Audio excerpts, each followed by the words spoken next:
thank you for your time and opportunity to us, Group 3. So right now we are going to presentate our uh, topic about national language and language planning. So before we enter the material, this is our team. So our teams included of Patrick, Hansel, Waode, Rizka, Shifra, Maria, Sandra, Firda, Luis, Angie, and Aziz. So our team mission is to enrich ideas, thoughts, and knowledge about national language and language planning. Before we enter the main topic and main discussion about this material, let's know first the subtopic that we are going to discuss here.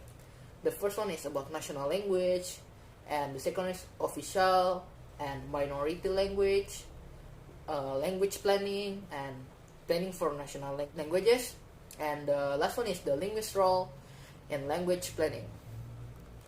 Without further ado, let's enter our first speaker, Shifra. Good morning, ma'am and friends. Thank you for this time. Now I'm going to explain about the definition of national language. So national language is a country's cultural. I believe that there are so many cultural in a country. For example, we from Indonesia, and we have so many culture, and one of our culture is our national language. And it is national language is our social unit, so we can communicate with other people in a society using our national language, so they can understand what we are say about. And then it is our identity, so we can show our identity that we are from a country. For example, I am from Indonesia, and I can show that I am from Indonesia by using my national language. And our national language from Indonesia is Bahasa Indonesia. And then it is a symbol of a country. So people can easily recognize us by we show our symbol, the symbol of our nation. For example, the national language of our nation, of our country. And from this explanation, I can say that national language is the language of a political, cultural, and social unit. It is generally developed and used as a symbol of national unity. Its functions are to identify the nation and unite its people. So, national language can unite people from different regions in a country. For example, I am from Maluku and I have a friend from Manado, and then we can build communication. It is impossible that I use Ambon dialect to communicate with her, with my friends. So I have to use Bahasa Indonesia to communicate with my friends from Manado, so she can understand what I speak about.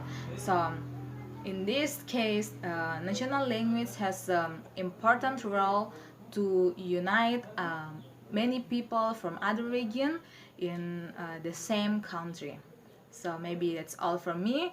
The next explanation is about the example of national language will be explained by my friends Angie. Thank you, Saifra, for your explanation about the national language, which has been given to us. So now I want to present about the example of national language. Fanny, she was 19 years old. She is from Sorong, West Papua. Currently, she lives in Manado for 4 years to study medical pharmacy. She tends to speak her mother language, which is Papua dialect, and the pride of her mother language is very high. So then she wants to show her identity. Maybe that's all from me, and the next topic will be explained by Rizka. Thank you, Angie. So everyone, here I'm going to explain about official language. Before that, have you ever heard about official language? So, according to concise Oxford Companion to the English language and English department, Tom MacArthur in Oxford University Press 1998, he said that an official language, also called status language, is a language given a special status in a particular country, state, or other jurisdiction. And also, according to Lewis, from University of Puerto Rico 1986, he said that he write that the term official language does not typically refer to the language used by a people or country, but by its government. So everyone, official language is a language used in official communication, such as first, government, like for government business, including courts and parliaments. The second one is political, like used to political policy, and the third is formal. It's like proper and polite language. Fourth is usefulness, like in debate, political speech, or education, and etc. And the last one is not symbolic. It's to be display. It's to be a display identity from rural area. So everyone, English is the most common official language with recognized in 61 countries. But Indonesia, our country, not among in 61 country itself. That's all for me. The next presentation is about example of official language will be presented by Luis. Thank you. Thank you, Hansel and Rizka. In here, I'm going to give you an example of official language. So, as you may heard and understand, Rizka already explained to you what is an official language and the function of official language. I'm just going to make it clear more by giving you guys an example. So, my example is, if you know this woman, her name is Amy Fukada. Amy Fukada is a spokesman of our President Joko Widodo. She always uses Bahasa Indonesia as a official language because she always attend to a lot of official meetings like conference, meeting with pairs, and also sometimes bring a presidential speech. So, for what I learned, one country can have more than one official language, unlike our country, Indonesia, who only have one official language, that is Bahasa Indonesia. I'm going to take an example from our neighbor Singapore, who has more than one official language, like English, Mandarin, Malay, and Tamil. They only have one national language, that is Malay. I think you guys can understand why this country have more than one official language, because people in Singapore originally not come from Singapore. Some of them are come from China and India and even Malaysia. So I think there are a reason why a country have more than one official language. Another example, like Canada. Canada, there's an explanation that the west you go in Canada, you will hear more people will speak in English. And the easter you go to Canada, you will heard a lot of people more using French as an official language than English. So I think that's all for me. Just a little explanation to make it clear for you guys about an official language. I hope you guys can understand. And in the next slide will be an explanation about minority of language by my friend Waila Ode. Okay, thank you. I will explain about minority language. So, what is minority language? Minority language is a language spoken by a minority of the population of a territory. Such people are termed linguistic minorities or language minorities. An estimated number of 5,000 to 7,000 language spoken worldwide, and the vast majority of language are minority language in every country in which they are spoken. So for example, in Indonesia, using Indonesians as the national language, but the areas in Indonesia use minority language such as Sundanese or Javanese, Betawi, Madura, and Batak. In other words, minority language, it is a language that exists and used traditionally in groups, smaller, numerical. So that's all about minority language. So the next is about the example of minority language will be explained by my friends Maria Habau. Thank you, Ella, for your explanation about minority language. So the simple example of minority language is like me. So I came from K. So like we know, in my hometown, K has a minority and population of 30. So sometimes we using K language in our daily conversation or in our daily life. This is one example of minority language. The K language is traditional language or local language. The only K folks can understand it, but you can understand if you learn it. So this is the simple example of minority language, which means a language spoken by minority of population of a territory. So the next speaker about language planning will be explained by Sandra. Thank you, Maria. We move to language planning. Language planning is a deliberate effort to influence the function, structure, or acquisition of languages or language varieties within a speech community.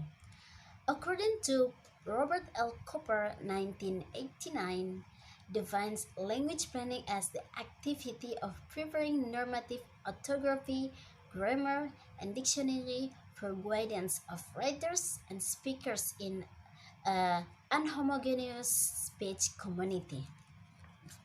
So when this government chooses a variety as a national or official language, it does language planning. There are purposes of language planning. The first is language purification, is to prescribe the usage in order to preserve the linguistic purity of a language and protect it from foreign influences. For example, classical Arabic grammar books. And the second is language revival, is to attempt to turn a language with a few or no surviving native speakers back into a spoken means of communication. For example, Hebrew language. And the third is language reform, to deliberately and specific aspect of a language such as orthography or grammar in order to facilitate its use. For example, Chinese reduce the number of characters, and Turkish change characters from Arabic to Latin.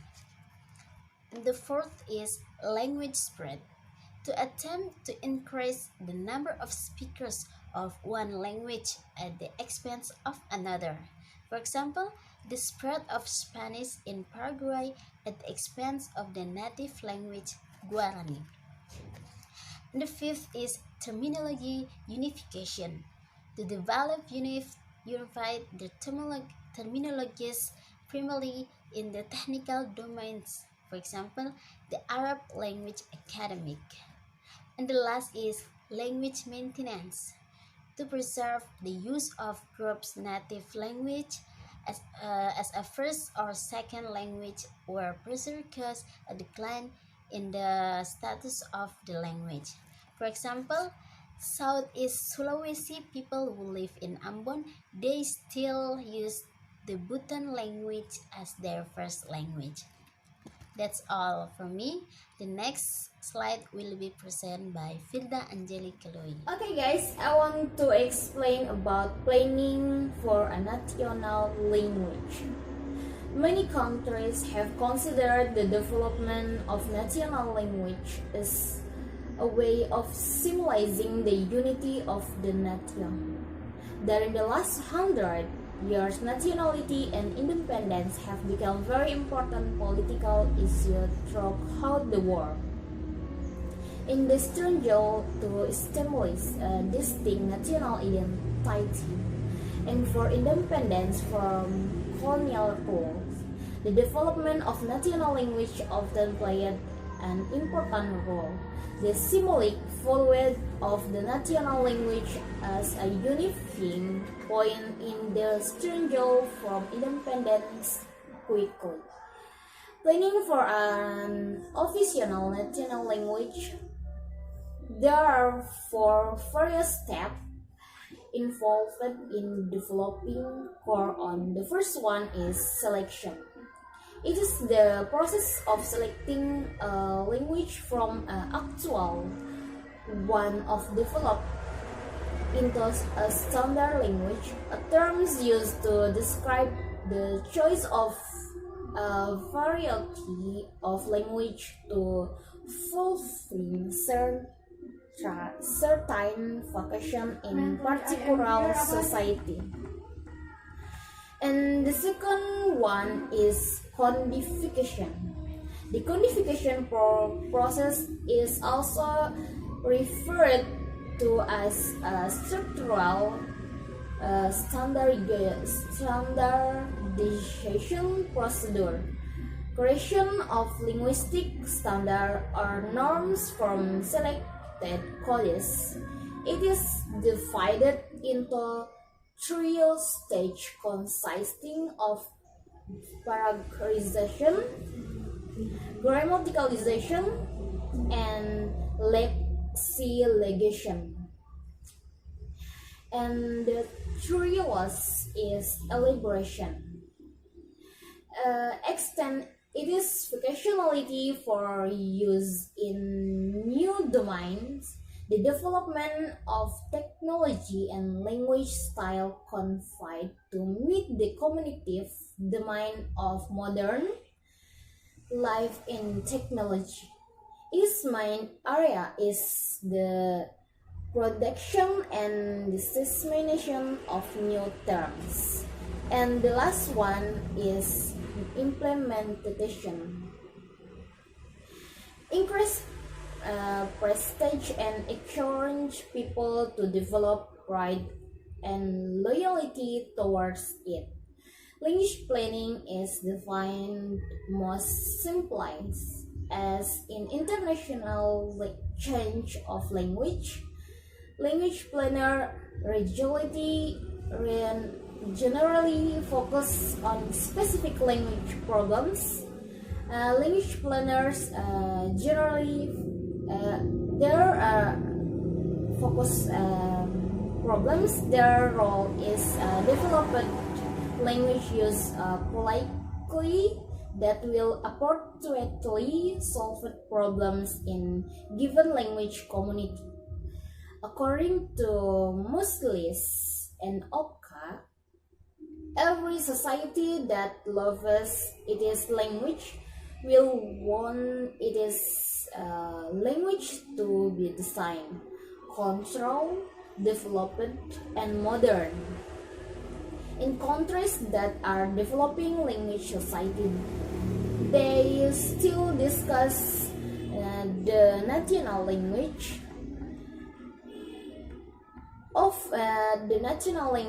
official language, standardization, implementation, and assessment, and language modernization. For example, in Surabaya,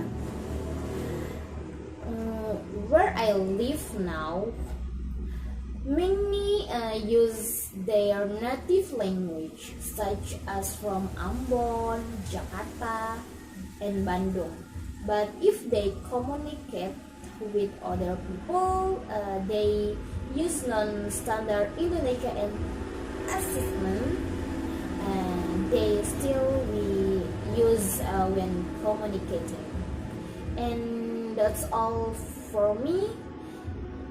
Next, we will be explain about the linguist's role in language planning by Patrick. Thank you, Firda. Now we're moving for the language of role in national language planning. So there are codification of orthography, developing vocabulary, acceptance, and acquisition planning. So for the codification of orthography, because I really difficult to find a new a sweet example like in Indonesia, so I just found an example from Greek. In January 1982, the Greek government passed a law to implement a new writing system called monotony. Monotony replaced a complicated system of symbols with a single stroke to indicate pronunciation.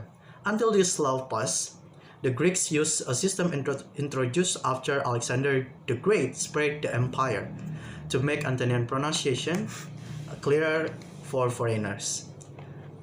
In article San Francisco Chronicle 26, 12, and 1982. So now we are moving for the developing vocabulary. Developing vocabulary itself, it is after we codification or make a simple of the sentence or structures of word, the vocabulary have to be the word itself have to develop in order to make this vocabulary to become a simply and general to use. After the developing vocabulary, so it needs the third stage, that is acceptance.